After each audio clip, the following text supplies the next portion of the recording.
करते हुए सुतारे आकाश आनंद जी आपको संबोधित करेंगे। आकाश आनंद जिंदाबाद, चौधरी शेर सिंह परशामी जिंदाबाद।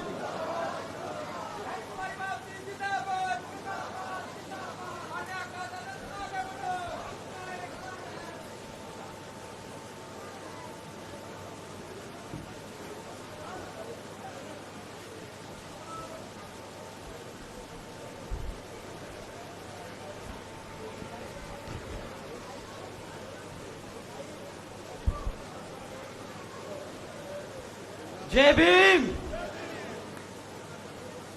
क्यों लाडवा की जनता थक गई क्या? यहाँ के हलके के लोग परेशान हैं, इसलिए निराश हो गए।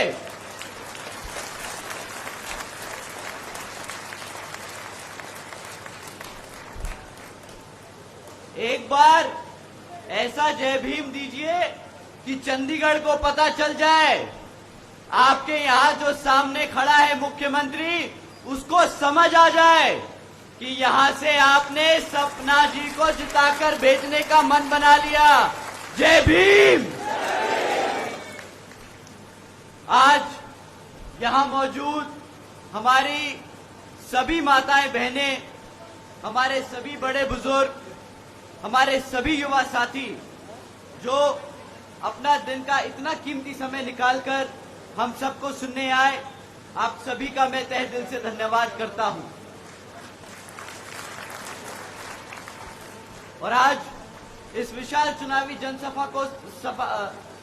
जनसभा को सफल बनाने के लिए जो हमारे बसपा और इनेलो के सभी पदाधिकारी एवं नेतागण और हमारी मूवमेंट की जान, हमारे मेहनत कष्ट कार्यकर्ता, आप सभी ने जो दिन रात मेहनत करके यहाँ पर इस चुनावी जनसभा को सफल बनाने के लिए कार्य किया, आप सभी का भी मैं तहे दिल से धन्यवाद करता हूं।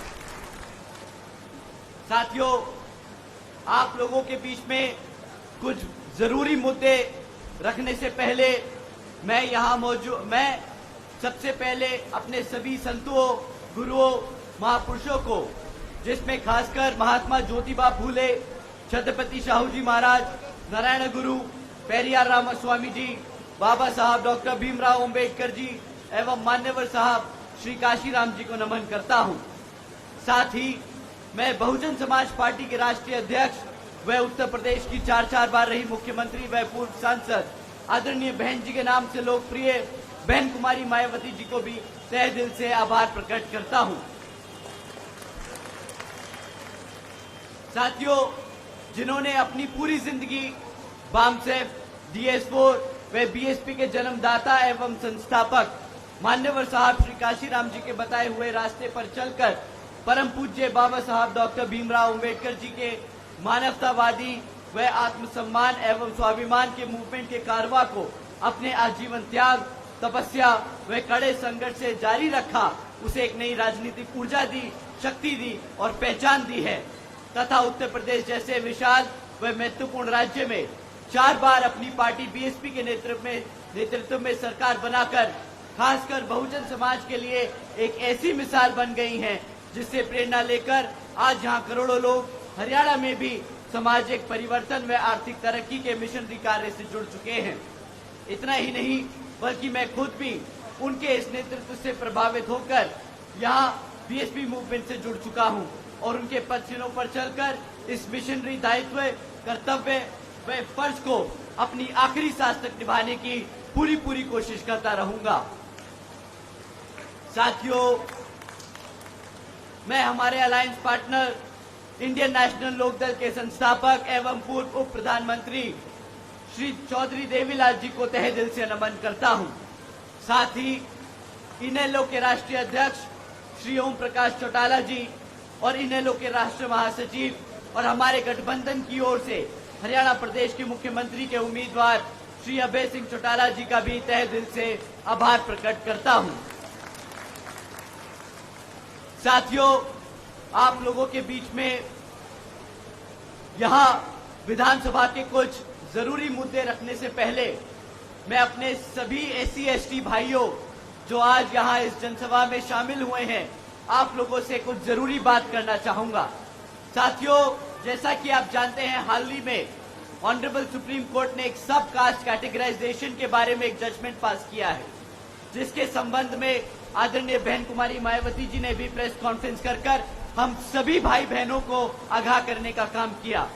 साथियों, इस जजमेंट के तहत अब राज्य की सरकारें SC/ST के अंतर्गत अपने राजनीतिक लाभ के लिए अपनी मर्जी से किसी भी SC/ST की जाति को आरक्षण का लाभ दे सकती है और अपनी ही मर्जी से उससे आरक्षण का लाभ छीन सकती है, ये कहकर कि इस जाति को अब आरक्षण की जरूरत नहीं, क्योंकि वो पैसे से संपन्न हो चुकी है। साथियों, आप सभी जानते हैं, आरक्षण की मूल भावना प्रतिनिधित्व की है, समाज को आगे एक साथ बढ़ाने की है, लेकिन यहाँ पर कांग्रेस और भाजपा और सभी विरोधी पार्टियां बार बार आरक्षण को गरीबी हटाओ योजना बनाने का काम कर इससे छेड़खानी का काम करते आए हैं। आदरणीय बहन जी ने इस फैसले पर सवाल उठाते हुए पूछा है कि जिन्हें आरक्षण का लाभ मिला है, क्या उनकी सामाजिक स्थिति इतनी बेहतर हो गई है, क्या उनके साथ भेदभाव खत्म हो गया है? साथियों, भाजपा और कांग्रेस ने सोची समझी साजिश के तहत ये जजमेंट पास कराकर देश से आरक्षण को खत्म करने के लिए पहला कदम उठाया है। साथियों, इतना ही नहीं, ये SC समाज को बांटने की शुरुआत की गई है, ये SC समाज की आजादी छीनने की शुरुआत की गई है, ये संविधान से छेड़खानी की शुरुआत की गई है। संविधान बचाने के नाम पर भाजपा और कांग्रेस मिलकर संविधान को बदलने का काम कर रहे हैं। आदरणीय बहन जी ने कहा है कि अगर भाजपा की NDA और कांग्रेस की इंडिया अलायंस वाली पार्टियां, जिसमें आम आदमी पार्टी जैसी पार्टी शामिल हैं, ये सब अगर हमारे समाज के सच्चे आरक्षण के हितैषी हैं, तो ये सब मिलकर पार्लियामेंट के जरिए रिजर्वेशन एक्ट को संविधान की 9वीं सूची में डाले, ताकि रिजर्वेशन से कोई छेड़खानी ना कर सके। परंतु साथियों, और इसके साथ साथ आदरणीय बहन कुमारी मायावती जी और BSP की ये भी मांग है कि जुडिशरी में भी अब रिजर्वेशन लागू होना चाहिए, ताकि भविष्य में ऐसे जजमेंट ना पास हो सके जिससे रिजर्वेशन के खिलाफ कोई छेड़खानी करने की कोशिश कर सके। साथियों, इसी क्रम में कांग्रेस की ओर से उनके राष्ट्रीय अध्यक्ष श्री खड़गे जी ने प्रेस कॉन्फ्रेंस कर ये कहा कि आरक्षण तो पंडित नेहरू और गांधी जी की देन है। साथियों, यही वो कांग्रेस वाले हैं जो आप लोगों के बीच में घूमकर अभी लोकसभा में संविधान को बचाने का आश्वासन देके गए थे और आपसे आपका वोट मांगा था। हमारे सभी SC/ST भाइयों से मैं पूछना चाहता हूं, क्या ये कांग्रेस वाले आप लोगों के बीच में घूमकर आपको संविधान को बचाने की आश्वासन देकर गए थे कि नहीं देके गए थे? हाथ उठाकर बताइए हमारे सभी SC/ST भाई। साथियों, जब ये जजमेंट पास हुआ तो आदरणीय बहन कुमारी मायावती जी ने इन्हीं कांग्रेस वासियों से पूछा कि भाई, जब आरक्षण के खिलाफ ये जजमेंट पास हुआ था तो तुम लोग कहां थे? तुमने हमारे समाज का वोट तो मांग लिया, उन्होंने वोट भी डाल दिया, परंतु जब आरक्षण के खिलाफ ये जजमेंट पास हुआ तो तुम लोगों ने क्यों उसके खिलाफ आवाज नहीं उठाई? पर राहुल गांधी जी जो आपके बीच में घूमकर आपसे वोट मांग रहे थे, वो तो विदेश छोड़कर या देश छोड़कर विदेश भाग गए और खड़गे जी को आगे कर दिया। और खड़गे जी भी एक कदम आगे बढ़ के बोलते हैं कि ये तो आरक्षण पंडित नेहरू और गांधी जी की देन थी। मैं राहुल गांधी जी से पूछता हूं कि जब आपने हमारे समाज का वोट मांगा, तो जब ये आरक्षण के खिलाफ जजमेंट पास हुआ, तो क्यों आप सुप्रीम कोर्ट में जाके इसके खिलाफ नहीं लड़े? साथियों, राहुल गांधी जी विदेश जाकर बोलते हैं कि जिस दिन कांग्रेस का अच्छा समय आएगा, वो संविधान से आरक्षण खत्म करने का काम करेंगे। बताइए, क्या ये हमारे SC समाज से धोखा है कि नहीं? कांग्रेस वालों ने हमारे SC समाज के साथ धोखा किया कि नहीं? हाथ उठाकर बताइए मेरे साथियों कि किया कि नहीं। साथियों, इतना ही नहीं, इनके खड़गे जी जो पंडित नेहरू और गांधी जी को इसका श्रेय देते हैं, आरक्षण का श्रेय देते हैं, उनसे मैं पूछना चाहूंगा कि भाई, इन जैसे नेताओं को, जिनको बाबा साहब के संघर्ष नहीं दिखते, जिन्होंने संविधान लिखा और संविधान में हमारे SC/ST और पिछड़े भाइयों के लिए आरक्षण की व्यवस्था तय करी, अगर ऐसे नेताओं को कांग्रेस को बाबा साहब का आरक्षण नहीं दिखता, तो आपको क्या लगता है हमारे समाज के लिए ये लोग आपका वोट लेकर पार्लियामेंट में, विधानसभा में हमारे समाज के लिए लड़ने का काम करेंगे कि नहीं? मैं नहीं समझता कि ये कांग्रेस वाले हमारे समाज के हितैषी हैं। साथियों, ये लोग जो बाबा साहब को नकारते हैं, इन लोगों से दलित या आरक्षण विरोधी तो है ही है। ये लोग दलित इतने विरोधी थे कि जब संविधान कमेटी के सदस्य चुने जा रहे थे, तो बाबा साहब जो इस लोकसभा से चुनकर संसद में जाने का काम कर रहे थे, तो पंडित नेहरू और गांधी जी ने वही कॉन्स्टिट्यूंसी को पाकिस्तान का हिस्सा बनाकर उन्हें पाकिस्तान भेजने का काम किया था। साथियों, जिन लोगों से बाबा साहब बर्दाश्त नहीं हुए, आपको क्या लगता है बाबा साहब का संविधान और आरक्षण आपके लिए बर्दाश्त करेंगे ये लोग? कांग्रेस साथियों, कांग्रेस पार्टी आरक्षण विरोधी थी, आरक्षण विरोधी है और आरक्षण विरोधी रहेगी।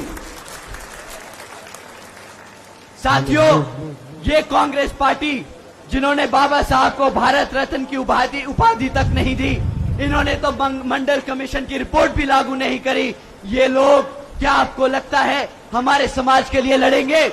मैं आज आप लोगों को इस मंच के द्वारा मैं आप सबको बताना चाहूंगा कि राहुल गांधी जी, हुड्डा जी, कांग्रेस दलित विरोधी थे, आरक्षण विरोधी थे, दलित विरोधी और आरक्षण विरोधी हैं, दलित विरोधी और आरक्षण विरोधी रहेंगे। आप सब साथियों, राहुल गांधी जी को और राहुल गांधी जी जैसे नेता जो हमारे आरक्षण को खत्म करने की कोशिश कर रहे हैं, आप सबके माध्यम से मैं उन सबको बता देना चाहता हूं कि संविधान हमारी पहचान है और आरक्षण हमारी आजादी आप जैसे नेताओं को छीनने नहीं देंगे, छीनने नहीं देंगे। साथियों, हमारे समाज के दलित नेता जो कांग्रेस और भाजपा में जाकर हमारे दलित समाज का, हमारे पिछड़े समाज का वोटों का सौदा करते हैं, आज आप उनकी खुद की हालत देख लीजिए। आप सब ने देखा किस तरह ये पार्टी के लोग, जो नेता हमारे समाज से इन कांग्रेस और भाजपा के पार्टियों में रहते हैं, उन्हें आए दिन स्टेज से उतार दिया जाता है, उन्हें कुर्सियों पे नहीं जमीनों पे बिठाया जाता है, उन्हें आए दिन उनके लिए अपशब्द इस्तेमाल किए जाते हैं। साथियों, ऐसे नेताओं से आप सावधान रहना। ये कांग्रेस में रहकर अपने समाज का वोट बांटने का काम कर रहे हैं, इनका खुद का कोई आदर सम्मान नहीं होता, तो हमारे समाज का कोई ये सम्मान नहीं दिला पाएंगे। साथियों, कांग्रेस पार्टी तो हमारे समाज के खिलाफ थी ही। आप सब जो आज यहाँ इस पंडाल में बैठे हैं, मैं आप सबको भाजपा का भी सच आप लोगों के सामने रख देना चाहता हूँ। साथियों, पिछले 10 साल से भाजपा यहाँ सत्ता में आसीन है, परंतु 10 सालों से आज उनके पास एक काम नहीं जो हमारी जनता को वो गिनवा सके। साथियों, आपके बीच में ये जब भाजपा के लोग आपसे वोट मांगने आएंगे, तो आप इनसे 3 सवाल कीजिएगा। अपने बच्चों की शिक्षा पे सवाल कीजिएगा, हमारे युवा साथियों के लिए रोजगार पे सवाल कीजिएगा, हमारी माताएं बहनों के लिए जो आसमान छूती भी महंगाई है उसके लिए सवाल कीजिएगा। साथियों, अगर हम शिक्षा की बात करें तो ये भाजपा वाले पिछले 10 सालों में हमारे बच्चों के 5000 से ज्यादा प्राइमरी स्कूल बंद कर चुके हैं। इतना ही नहीं साथियों, आज जो 2000 से ज्यादा सीनियर सेकेंडरी स्कूल खुले हुए हैं प्रदेश में, वो भी उनसे आधे से ज्यादा प्राइमरी सीनियर सेकेंडरी स्कूल्स में। साथियों, 2000 से ज्यादा जो प्राइमरी सीनियर सेकेंडरी स्कूल खुले हुए हैं, आज आधे से ज्यादा सीनियर सेकेंडरी स्कूल्स में तो पढ़ाने के लिए टीचर्स भी नहीं है। इतना ही नहीं, हमारे बच्चों के लिए जो 2017 से हमारे SC ST OBC समाज के छात्रों के लिए जो स्कॉलरशिप का पैसा है, वो भी इस भाजपा सरकार ने हमारे बच्चों का पैसा रोक रखा है। साथियों, एक तरफ हमारे बच्चों की पढ़ने की संख्या बढ़ती जा रही है और दूसरी तरफ ये भाजपा वाले हमारे बच्चों की पढ़ाई का पैसा रोक रहे हैं। हमारे बच्चों के पढ़ाने वाले स्कूलों में शिक्षक नहीं भर्ती कर रहे और हमारे बच्चों के लिए जो खुले हुए स्कूल थे उन्हें बंद करने का काम किया है। आप ही बताइए साथियों, क्या ऐसी सरकार को आप अपने हलके में घुसने देंगे? आपके बच्चों के साथ, आपके बच्चों की शिक्षा से जिन्होंने खिलवाड़ किया, क्या आप ऐसे लोगों को दोबारा अपने हलके में दोबारा सत्ता में आने देंगे? साथियों, भाजपा में वही मुख्यमंत्री आपके हलके से लड़ रहा है, उसको मुंह तोड़ जवाब देना है। यहां से आप लोग अपनी सपना जी को जिताकर विधानसभा भेजेंगे और अपने बच्चों के लिए एक सुरक्षित भविष्य तय करने का काम करेंगे। साथियों, भाजपा ने सिर्फ एक ही क्षेत्र में तरक्की करी है जब शिक्षा की बात करते हैं। आए दिन पेपर लीक की खबरें जो हम सुनते आए हैं। साथियों, कोई भी ऐसी सरकारी डिपार्टमेंट नहीं बचा जिसकी भर्ती के परीक्षा के पेपर ना लीक हुए हो। साथियों, हकीकत तो यह है कि भाजपा हो या कांग्रेस, दोनों ही पार्टियां हमारे बच्चों के भविष्य से खिलवाड़ करती आई है। एक सरकार में रहकर हमारे बच्चों को परेशान करती है तो दूसरी विपक्ष में बैठकर हमारे बच्चों के लिए आवाज नहीं उठाती। आप सभी बताइए, क्या ऐसी पार्टियों को आप दोबारा यहां पर आने देंगे कि नहीं? साथियों, एक तरफ भाजपा है और दूसरी तरफ कांग्रेस, जो गरीब विरोधी नीतियों पर चलकर हमारे सभी साथियों को, हमारे सभी बच्चों को पढ़ने लिखने से दूर रखती है। और दूसरी तरफ आदरणीय बहन कुमारी मायावती जी की नीतियां हैं, जिसके तहत चलकर यूपी में बसपा की सरकार के चलते हुए सावित्रीबाई फूले बालिका आश्रित शिक्षा योजना चलाई गई थी, जिसके तहत 7 लाख से ज्यादा बच्चियों को 12वीं तक की शिक्षा देने के लिए आदरणीय बहन कुमारी मायावती जी ने 600 करोड़ से ज्यादा की लागत हमारी बच्चियों के लिए शिक्षा में लगाई थी। इतना ही नहीं, हमारे सभी बच्चों के लिए 6 से 6 engineering colleges, 2 homeopathic colleges, 24 polytechnic colleges, 2 paramedical, 6 universities, 200 से अधिक इंटरमीडिएट डिग्री कॉलेजेस, 100 से अधिक ITI, 700 से 500 से ज्यादा हाई स्कूल और 5,500 से ज्यादा प्राइमरी स्कूल्स बनाने का काम किया था। साथियों, उसी तरह जब आप यहां पर अपने गठबंधन की सरकार को सत्ता में लाएंगे तो इतनी बड़ी संख्या में आपके हलके में, आपके प्रदेश में आपके लिए श्री ओम प्रकाश चौटाला जी और यहां पर आपकी अपनी सपना आपके हलके में, आपके गांव-गांव में स्कूल बनवाने का काम करेगी। साथियों, एक तरफ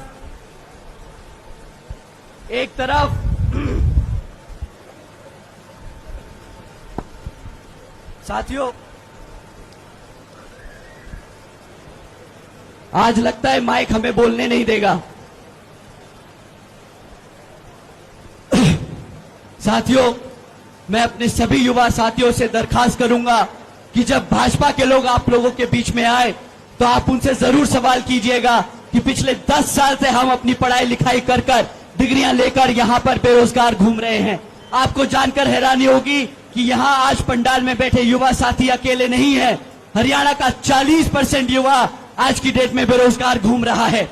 साथियों, ऐसा नहीं कि ये सरकार आपके बच्चों को रोजगार नहीं दे सकती। मेरे युवा साथी, आप लोगों को जानकर हैरानी होगी कि भाजपा के पास आज 2 लाख से ज्यादा सरकारी पद खाली पड़े हैं।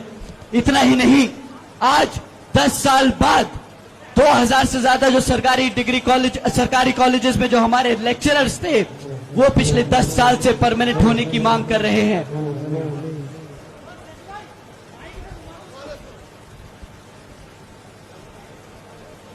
साथियों,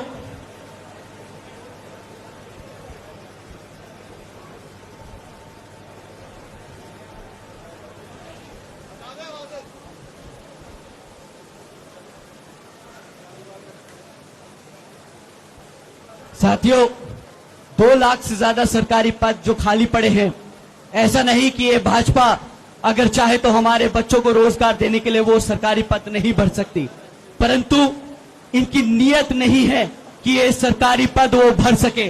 क्योंकि साथियों, जो 2 लाख सरकारी पद हैं, अगर इन्होंने हमारे सभी समाज के बच्चों को वो पद भरकर दे दिए, उन्हें रोजगार दे दिया, तो उसके तहत इन लोगों को वो आरक्षण के तहत उन सरकारी पद को भरना पड़ेगा। परंतु ये लोग वो 2 लाख सरकारी पद नहीं भरते। ये लोग कौशल विकास निगम जैसी योजनाएं चलाते हैं और हमारे पक्की नौकरियों को कच्ची नौकरी करने का काम करते हैं, ताकि हमारे बच्चों को इन्हें परमानेंट ना करना पड़े, हमारे बच्चों को इन्हें आरक्षण के तहत वो रोजगार ना देना पड़े। साथियों, एक तरफ भाजपा की सरकार है जो काम करना हमारे बच्चों को ना रोजगार देकर उन्हें आती है, और दूसरी तरफ हमारी आदरणीय बहन कुमारी मायावती जी की सरकार रही, जिसके तहत चलकर बहन जी ने 90,000 से ज्यादा शिक्षकों को रोजगार दिया था, 1 लाख से अधिक सफाई कर्मचारियों की भर्ती की थी, 2 लाख से अधिक जवानों को पुलिस फोर्स में भर्ती किया था और 30 लाख से अधिक हमारे अपर कास्ट समाज के कमजोर भाइयों को विभिन्न सरकारी विभागों में नौकरी देने का काम किया था। साथियों, इतना ही नहीं बल्कि बहन जी के शासनकाल के दौरान बसपा की सरकार ने कृषि एवं संबंधित कार्यों में अपना जो डेली मिनिमम वेज है वो 55 रुपए से बढ़ाकर 100 रुपए प्रतिदिन करने का काम किया था और अन्य पिछड़े वर्गों की क्रीमी लेयर की वार्षिक आय को भी 3 लाख रुपए से बढ़ाकर 5 लाख रुपए करने का काम किया था। हमारे किसान भाइयों को जानकर अच्छा लगेगा कि साथी बहन जी ने गन्ना खरीदी के दाम भी रातों रात दुगने कर दिए थे। साथियों, बहन जी के गवर्नेंस मॉडल के तहत चलकर यही बीएसपी की सरकार ने प्रदेश के सभी समाज के लोगों को अपने पैरों पर खड़ा कर एक स्वाभिमान से जीने का अधिकार दिलाया था। और अब साथियों, अगर हम यहाँ हमारी महिलाओं के बारे में बात करें, जो यहाँ पर सरकार आप लोगों को महंगाई के नाम पर टरकाती आई है, आज कहती है हम गैस सिलेंडर सस्ता कर देंगे, हम यहाँ पर आप लोगों को मुफ्त में राशन दे देंगे। मैं अपनी माताएं बहनों से पूछना चाहूंगा कि माताएं, आप सभी को इनसे सवाल करना है कि भाई अगर आप हमें मुफ्त में राशन या गैस का सिलेंडर भी दे देंगे तो उसकी धनराशि सालाना 12,000 से ऊपर की नहीं हो सकती। आप लोग उनसे पूछिएगा कि अगर साल का 12,000 रुपए का मुफ्त का राशन अगर आप लोगों को वाजिब लगता है, आप उनसे जरूर सवाल कीजिएगा कि अगर 12,000 रुपए का राशन वाकिफ है तो हमारे बच्चों की जो महीने की 25,000 की नौकरी बनती है वो कहाँ है। अगर आपकी बच्ची को, अपने बच्चों के लिए आप रोजगार की मांग करेंगे तो आपको महंगाई की मार नहीं पड़ेगी। आप अपने बच्चों को रोजगार के लिए मांगिएगा, ये मुफ्त में राशन की स्कीमों में मत आइएगा। साथियों, ये लोग बड़े चौड़ से कहते हैं भाजपा वाले कि हमने भारत की 80 करोड़ जनता को मुफ्त में राशन देने का काम किया। मैं इनसे पूछता हूं कि भाई 80 करोड़ जनता को अगर मुफ्त में राशन देने की तुम्हें जरूरत पड़ रही है तो मतलब 80 करोड़ जनता भारत की आज गरीबी रेखा से नीचे है, क्योंकि वो खुद अपना राशन नहीं खरीद सकती। यहाँ एक तरफ श्री अभय सिंह चौटाला जी और आदरणीय बहन कुमारी मायावती जी की नीतियां हैं, जिसके तहत चलकर आपके हल्के में नहीं पूरे प्रदेश में वो हमारे बच्चों को रोजगार देने का काम करेगी, ताकि हमारी यहाँ सभी माताएं बहनों को अपने आप, अपने बच्चों को अपने पैरों पर खड़ा करके देखेंगी, एक स्वाभिमान से जीने की जिंदगी मिलेगी। साथियों, आखिर में इन्हीं कुछ जरूरी बातों के साथ ही अब मैं आप सभी लोगों से, खैर मैं और आदरणीय बहन कुमारी मायावती जी की भी एक खास विशेष अपील है कि इस विधानसभा चुनाव में आप सभी लोग हर मोर्चे पर सावधान रहे, क्योंकि आपका वोट बहुत कीमती है। आपका वोट कोई खरीद ना पाए, आपका वोट कोई लूट ना पाए, आपका वोट कोई पढ़ने से रह ना जाए। साथियों, जाति, बिरादरी, धन, बल, मंदिर, मस्जिद या किसी भी भावना आदि के नाम पर कोई स्वार्थी अपने जाल में फंसाकर आप लोगों का वोट का कोई दुरुपयोग ना कर ले, क्योंकि देश की हर महिला पुरुष को वो वोट डालने का अधिकार यहाँ परम पूज्य बाबा साहब डॉक्टर भीमराव अंबेडकर जी की अति महत्वपूर्ण देन है। मैं आप सभी से ये खास अपील करता हूँ कि आपके हल्के लाडवा से इनेलो के उम्मीदवार श्री शेर सिंह बरसामी जी की बहू श्री सपना बरसामी जी को चुनाव लड़ाया जा रहा है, तो आप उन्हें यहाँ भारी वोटों से जिताकर यहाँ पर वोटिंग मशीन पर इनेलो का जो चश्मा का चुनाव चिन्ह है उस पे बटन दबाकर यहाँ भारी मतों से जिताकर यहाँ पे आप विधानसभा भेजने का काम करें। क्योंकि साथियों, जब आपकी बहू, आपकी बेटी विधानसभा जाएगी तो वो दिन रात आपकी चौखट पे खड़े होकर आप लोगों के लिए काम करने का, मेहनत करने का, आपके संघर्षों के लिए, आपकी दिक्कतों को सुधारने का काम करेगी, आपको हल देने का काम करेगी। साथियों, अब समय बहुत कम बचा है, 5 अक्टूबर को वोटिंग है, तो हम सभी युवा साथियों से दरखास्त करेंगे, हम अपने सभी बड़े बुजुर्गों से उनका आशीर्वाद मांगते हुए कहेंगे, अपने युवा साथियों को कमर कसने का समय आ गया है भाइयों, सत्ता छीनने का समय आ गया है, आपको अपने हल्के में शासक बनने का समय आ गया है। आप सभी 5 तारीख को चश्मे के सामने वाला बटन दबाकर यहां सपना जी को जिताने का काम करें। जय भीम, जय भारत।